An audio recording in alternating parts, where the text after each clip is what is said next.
Welcome to Unnecessary History. Close your eyes and drift off to sleep as you learn about the history of socks. The history of socks. Part 1. The first footsteps. Before the wheel, before the written word, before the concept of laundry, there were socks, or at least the faintest beginnings of them. The simple idea that the human foot, noble as it may be, sometimes deserves a little comfort. It's a thought as old as blisters. Somewhere in prehistory, when humanity first discovered the agony of walking long distances on rough ground, someone must have looked down at their cracked feet and thought, this could be softer. And thus began the long, improbable story of socks. The earliest foot coverings were not woven or stitched, but wrapped. Animal hides, strips of leather, or tufts of plant fiber were tied around the feet for warmth. They weren't elegant, and they definitely didn't match, but they served the first and eternal purpose of socks, the quiet negotiation between flesh and earth. Archaeologists studying ancient caves in Europe have found fragments of twisted plant fibers near the hearths of Paleolithic shelters. Some suggest these may have been used as primitive foot wrappings. Imagine trudging through Ice Age snow in grass socks, soggy, frozen, heroic. The first footwear, and possibly the first laundry disaster. The Egyptians, ever the innovators of comfort, took the next step. In the sands of Oxyrhynchus, archaeologists discovered what may be the world's oldest surviving pair of socks, dating to around the 4th century CE.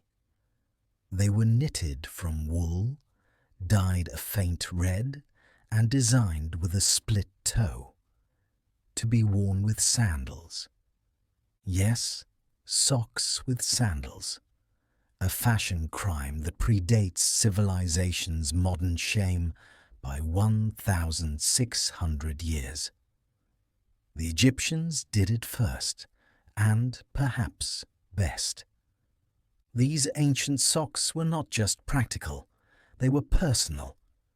Each was made by hand using a technique called null-binding, a looping pre-knitting method that created dense elastic fabric. The result was sturdy, snug, and surprisingly advanced. Even the pharaohs, one imagines, appreciated a good pair of warm socks during a cool desert night.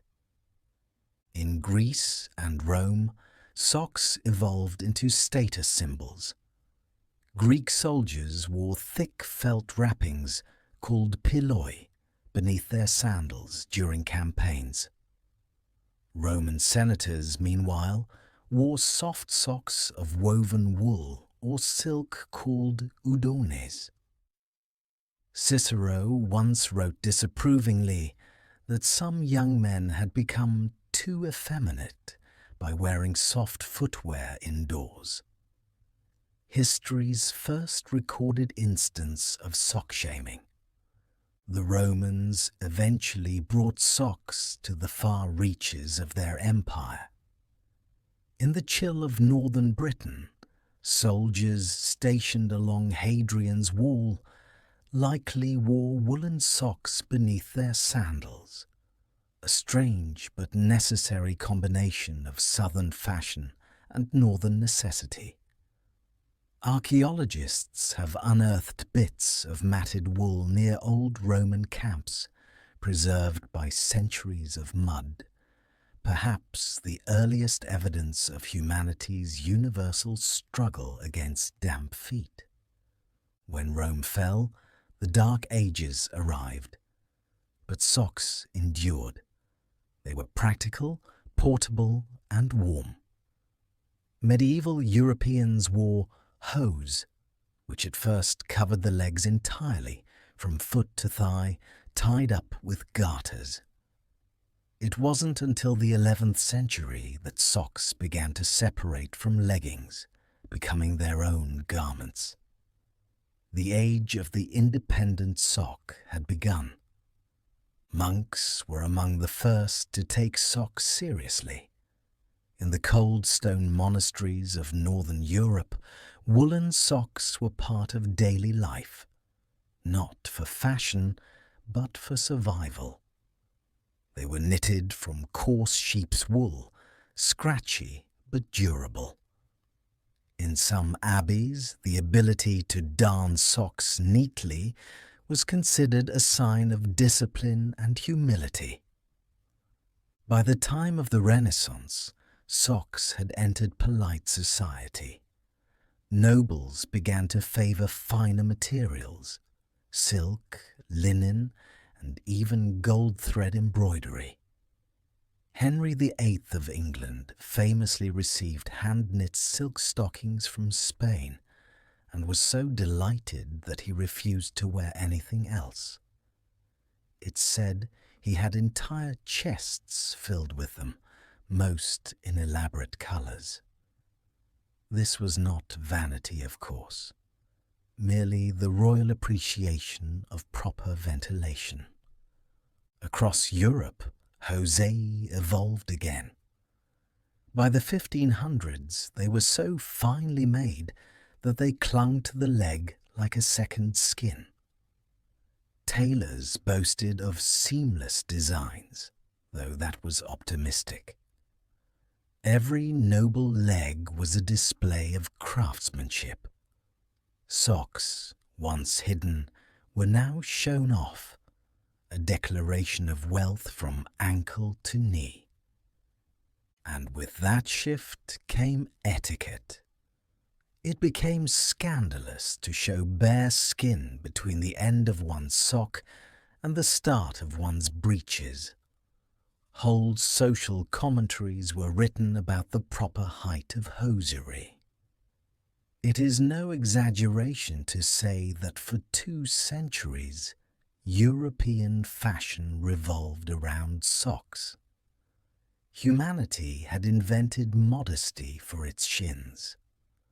As trade expanded, new materials transformed the humble sock. The East sent silk, the New World brought cotton, and Europe sent back endless complaints about sizing. In France, the word chaussette emerged from chaussée, meaning a leg covering. Sock makers organized into guilds, each with secret techniques and rituals. In England, stocking weavers became a respected trade, their clacking frames echoing through towns. Then came one of history's great mechanical leaps. In 1589, an English clergyman named William Lee invented the knitting frame. Legend says he created it because the woman he loved spent too much time hand-knitting socks instead of talking to him. Whether that's true or not, the result was world-changing. The frame could knit far faster and more evenly than human hands.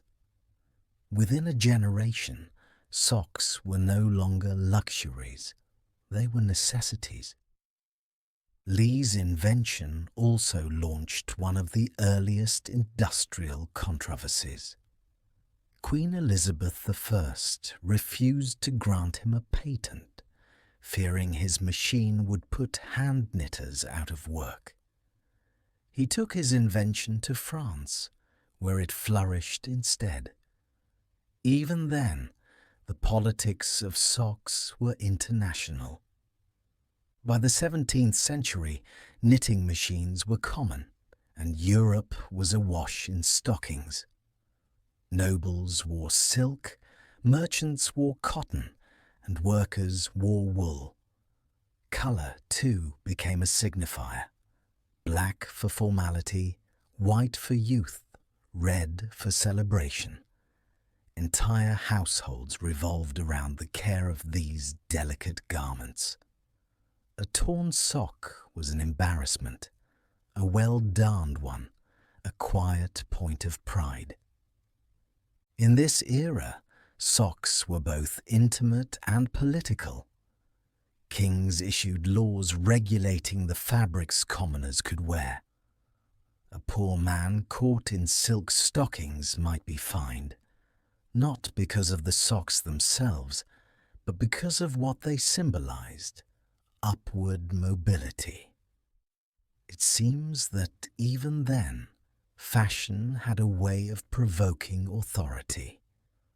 By the 18th century, socks were everywhere, but never truly equal. A servant's woolen hose might be rough and mended a dozen times. A nobleman's silk pair might be worn once and discarded. The gap between classes could be measured in thread count. But the world was changing again. Machines grew louder. The textile mills began to hum. And in those crowded factories, socks would soon become a story not of luxury, but of labour. The first industrial sock mills appeared in Nottingham, England, the same city that had once given the world lace. The air was thick with cotton lint and ambition. Men, women, and children worked the machines that wove the future of footwear. It was noisy, monotonous, and mechanical. Yet out of it came comfort, warmth, and the first true mass-produced socks. By the dawn of the 19th century, socks were no longer a mark of privilege. They were simply part of being human. Every soldier, sailor, and schoolchild wore them. In a world spinning faster every year, the simple joy of pulling on a clean pair remained a rare moment of softness. And as with all things human, that softness was about to be tested by the roaring age of industry. The sound of faint spinning wheels fades, replaced by the slow rhythmic beat of machinery in the distance, the dawn of mechanized comfort. The History of Socks. Part 2. The Industrial Age of Feet. The 19th century was a time of astonishing change. Cities swelled, machines thundered, and the once gentle craft of knitting became a symphony of metal and motion. Somewhere between progress and exhaustion, the sock found itself reborn, softer, cheaper, and, for the first time, available to almost everyone. The Industrial Revolution didn't just change how people worked, it changed how they walked. New textile mills rose across England, then across Europe, then across the young United States. The machines inside clattered day and night, turning raw cotton into thread, and thread into fabric, and fabric into socks. In Nottingham, England, already famous for lace, entire families worked in hosiery factories. The air was thick with dust and the faint scent of oil and dye. The machines, called stocking frames, hummed like mechanical choirs. They could knit hundreds of socks a day, identical, efficient, unromantic. The age of handmade warmth was fading, replaced by the relentless hum of progress. For the working poor, this was a small miracle. Socks that once cost a day's wage could now be bought for a few coins. They were no longer fragile luxuries, but sturdy companions for labourers, sailors, and factory hands. Cotton and wool, dyed in modest tones, wrapped the feet of millions marching into modernity. But industry has its peculiar sense of irony. Many of the same workers who made socks could barely afford the finer ones. Factory owners wore silk. Workers wore wool. Progress, it seemed, still itched. In America, the textile boom reached its own crescendo. In towns like Lowell, Massachusetts, enormous brick mills lined the rivers, their wheels turning endlessly. The women who worked there, the mill girls, lived in dormitories where every bed had a pair of wool socks folded neatly at the foot. It was both uniform and comfort, a small dignity amid the noise. Socks became a symbol of the new middle class, practical, respectable, endlessly washable. Advertisements in early newspapers promised socks of the finest weave, unshrinkable and free of odour. This last claim was ambitious. Still, marketing had discovered the foot. The invention of mercerized cotton in the 1840s gave socks a new sheen and durability. Chemical treatment made the fibers smoother, stronger, and slightly glossy. Suddenly, cotton socks could imitate the elegance of silk, without the slipperiness or the cost. A miracle of chemistry disguised as comfort. And yet, the story of socks was never just about fabric. It was about identity. Victorians, for instance, believed that a gentleman's socks should never call attention to themselves. Black, navy, or grey were acceptable. Anything brighter was considered a moral weakness. By contrast, in France, bright colours were a sign of taste and confidence. One culture's scandal was another's flair. During this time, sock etiquette reached absurd levels of detail. Manuals advised men to always wear socks that matched their trousers, unless attending a garden party, in which case lighter hues were permissible.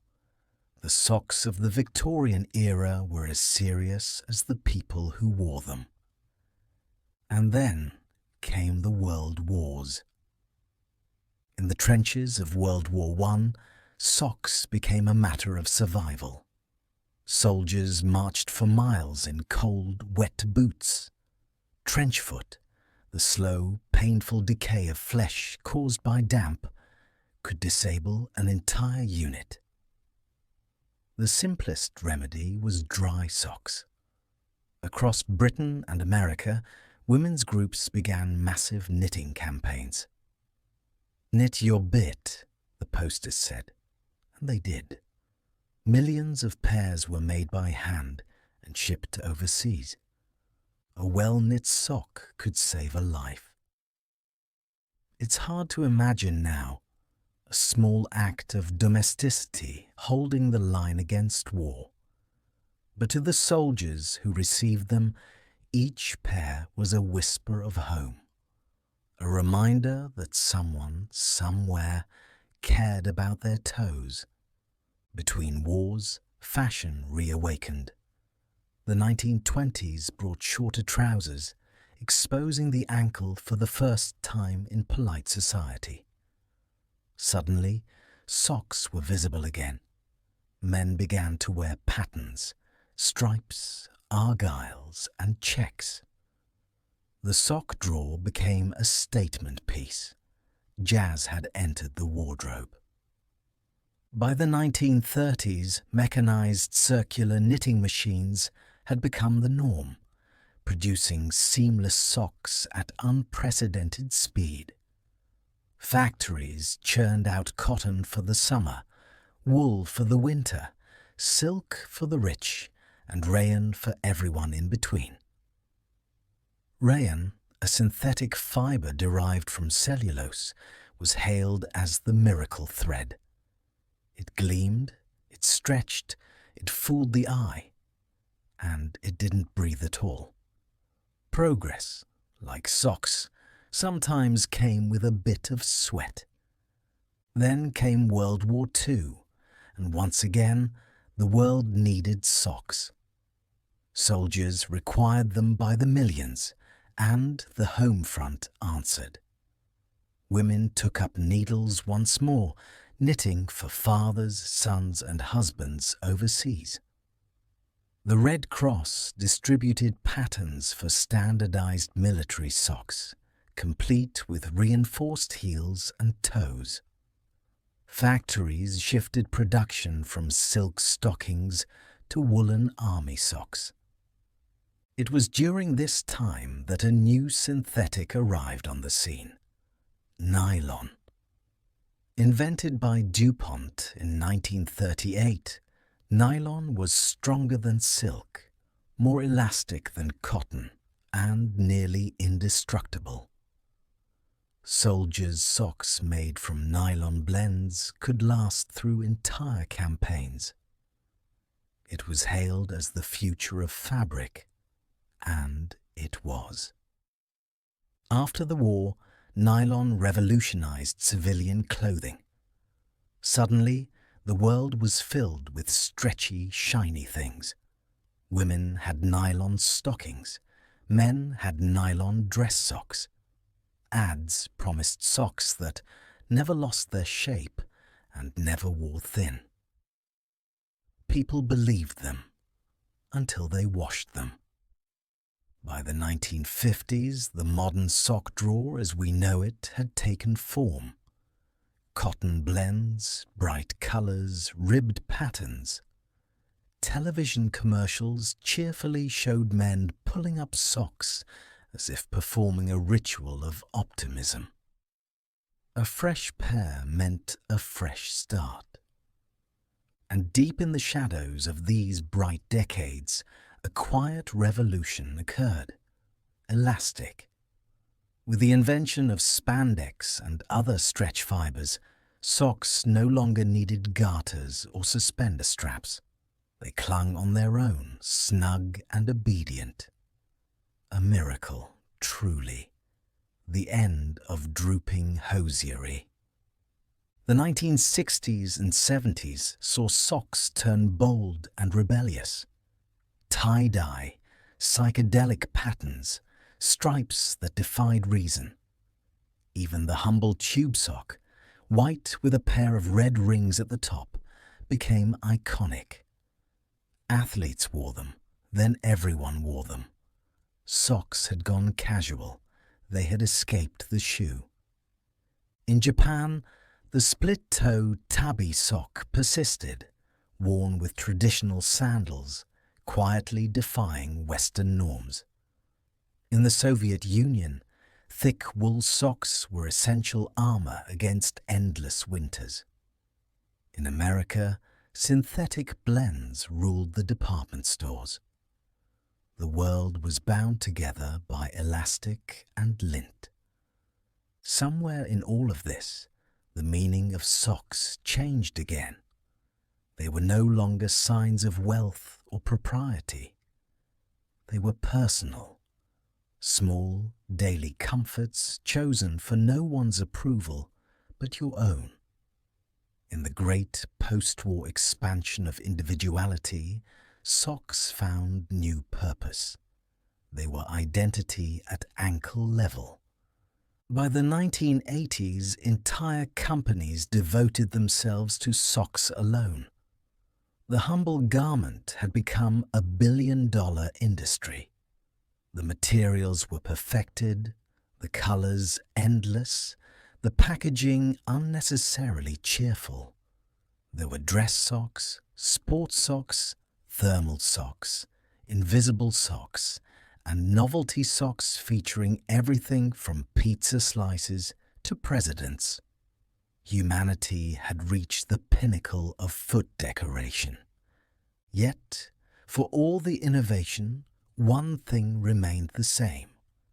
A good pair of socks still represented a tiny bit of peace. They warmed, they cushioned, they comforted. In an age of automation and speed, they reminded people of stillness. Somewhere, deep down, we all carried the ancient instinct to soften the ground beneath us, to buffer ourselves from the world's hard edges. The sock, it seemed, had always known this truth. As the century drew to a close, technology crept into everything. Factories were automated, cotton fields were harvested by machine, designs were generated by computer. Socks became perfect, symmetrical, utterly predictable. And yet, their charm remained imperfectly human. We might call it nostalgia, or comfort, or something simpler, the quiet satisfaction of pulling on warmth. The hum of machinery fades, a softer sound takes over, a rhythmic shuffle, the world walking steadily toward the digital age. The history of socks. Part 3. The digital thread. By the end of the 20th century, the sock had conquered the world. Everywhere you looked, from Tokyo apartments to Midwestern laundromats, socks tumbled in dryers, vanished in washing machines, and reappeared mysteriously days later. They had become so ordinary that no one noticed them anymore, and in that invisibility they achieved perfection. The industrial age had given humanity machines to make socks. The digital age gave it machines to buy them. In the early 2000s, online stores began selling socks in bulk, by color, by mood, even by personality type. Algorithms quietly learned which socks people preferred, thick or thin, plain or patterned, bold or invisible. Somewhere in the world, a server decided that you, personally, were a subtle stripe person, whether you knew it or not. But let's not rush. Socks deserve more reverence than that. In the quiet background of human progress, they continued to evolve in their own modest way. Engineers began to blend natural fibers with synthetics to balance comfort and durability. Cotton met polyester, wool met nylon, bamboo joined the family. Bamboo, they said, was sustainable and breathable. It also sounded pleasantly exotic, an echo of a time when even socks could sound adventurous. Sustainability, of course, became the new fashion. By the 2010s, companies promised socks made from recycled plastic bottles, reclaimed fishing nets, and responsibly sourced alpaca wool. You could, if you wished, save the planet 1 foot at a time. Some brands even sent a second sock to charity for every pair sold. It was a small, fuzzy form of redemption. And then came technology again. Smart socks, they called them. Fabrics embedded with sensors that tracked your steps, measured pressure points, even warned runners when their stride was uneven. The idea was brilliant and slightly absurd. After all, for thousands of years, socks had faithfully served us without comment. Now they could talk back. One company released socks that could connect via Bluetooth. Another promised socks that could detect when your feet were cold and heat themselves automatically. They were expensive, delicate, and required charging. The first socks in history that could run out of battery before you did. But most people didn't want their socks to think. They wanted them to feel. So the pendulum swung back again, as it always does. Handmade socks returned, knitted by artisans on Etsy, sold in markets, cherished for their imperfections. Each loop and stitch a quiet rebellion against automation. In an age of algorithms, someone still cared enough to make warmth by hand. Cultural meanings shifted too. Socks became gifts. Small, thoughtful, slightly underwhelming gifts that said, "I didn't know what else to get you, but I wanted you to be comfortable." They became metaphors for reliability, domesticity, and quiet love. Few things say, "I care," quite like something that keeps another person's toes warm. There are, of course, mysteries. The great unsolved question of modern civilization. Where do lost socks go? Scientists have offered theories. Static cling, accidental disposal, quantum misplacement, but none satisfy. Perhaps, like us, socks seek their own adventures. They slip between realities, reappearing years later in another drawer, slightly faded, a little wiser. It's comforting to imagine that they don't disappear at all. They simply wander. And so, we arrive at the modern moment. Socks, though unchanged in purpose, have adapted to every age. The hunter's wrap, the monk's wool, the soldier's kit, the businessman's dress pair, the jogger's synthetic blend. They have marched through ice and industry, through revolution and rest. They have padded quietly through every version of humanity's story, unnoticed, uncelebrated, and utterly essential. The language of socks has even entered our culture. Knock your socks off. Put a sock in it. Bless your cotton socks. They appear in idioms, in metaphors, in jokes. Even puppets, the simplest kind, often start their lives as socks.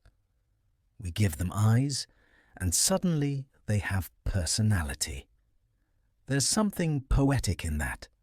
The idea that even at their most worn out, socks can still perform. Today, the global sock industry is worth billions. There are socks designed for astronauts, engineered to handle zero gravity.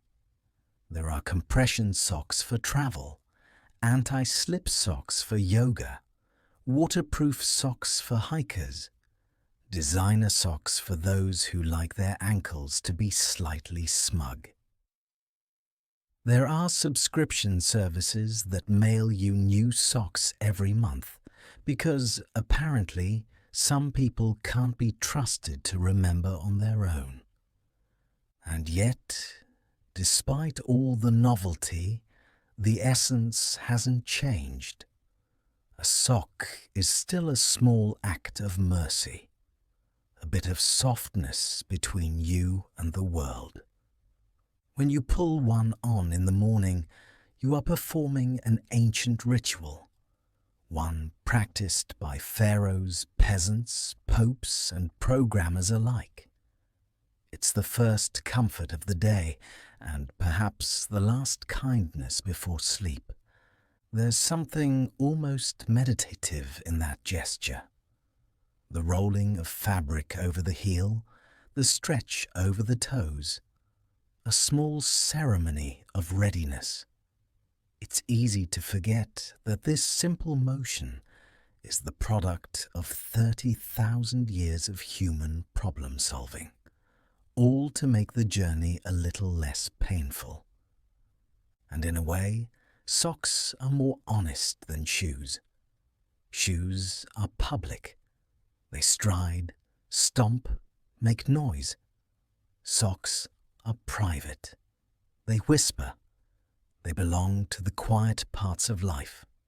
The early morning, the long flight, the silent walk across cold kitchen tiles. They are humble, invisible companions that ask for nothing but the occasional wash.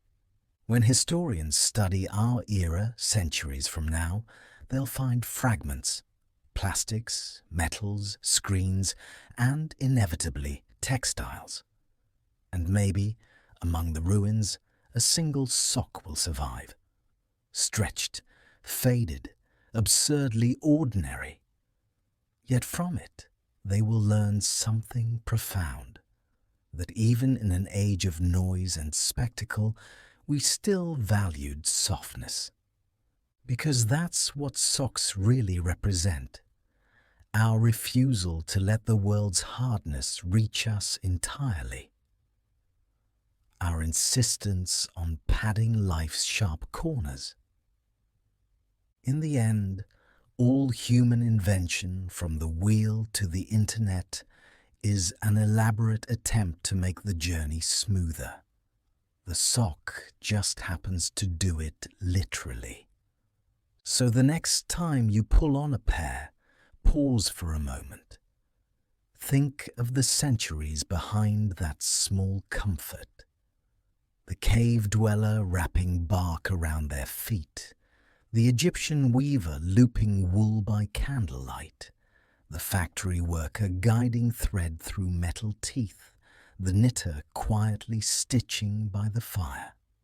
Every sock carries a little of that history in its weave, a gentle inheritance of warmth.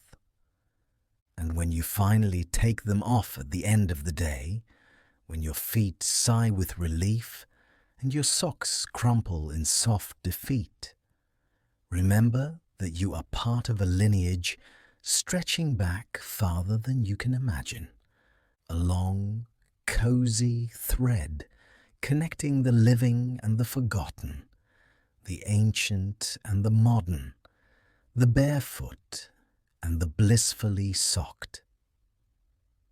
It's strange, really. The story of socks isn't about fashion or fabric or even comfort. It's about care, the quiet kind that never makes headlines. A human story woven slowly, loop by loop. And now, as you drift towards sleep, maybe you can feel that same softness spreading, the comfort of something warm, ordinary and timeless. Rest well. The world is still turning, and your socks, those humble, heroic little garments, are standing guard at the edge of your dreams.